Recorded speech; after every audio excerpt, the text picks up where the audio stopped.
This cinematic interview lighting technique might be your best choice if you're tight on time or budget. Here's how you do it. Step 1, turn off all the lights. You need a reasonably dark room to pull this technique off, so close the curtains. We'll talk about background lighting and practicals a little bit later. Step 2 is position your subject, and the main goal here is depth. You want the subject as far away from the background as possible, and the cameras as close to your subject as possible. And combined with a low aperture on your camera, that'll give us lots of depth and separate the subject from the background. Bonus tip, if you can shoot into the elevator room and not onto a flat background wall, this will make your shot look even better. Step 3, lighting. Now you only need one light for this technique, but the position of it is crucially important. You want to position the light above your subject and about 45 degrees away from them, so that one side of their face is brightly lit and the other side is slightly in shadow. You want to position and leave enough light so that there's a soft triangle of light on the shadow side cheek, and this is a technique called Rembrandt lighting.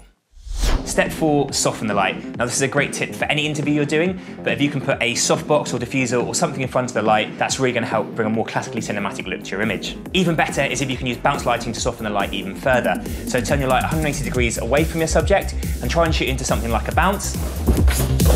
Or you can even improvise. In this shot here, we used a board that was already in the room as a makeshift bounce, and it did the trick just fine.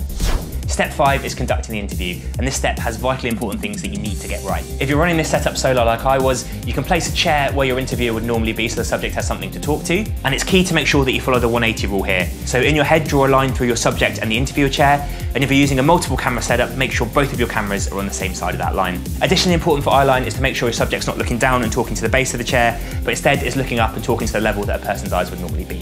When using two cameras, I normally like to place the A cam on a tripod for a nice safe static wide shot, and then for the second shot I use the B cam on an easy rig. You can check out our video on easy rigs here, and the reason I like to use an easy rig for the B cam is to bring a little bit of movement into that second angle shot and just make it a bit more visually interesting than a second static shot.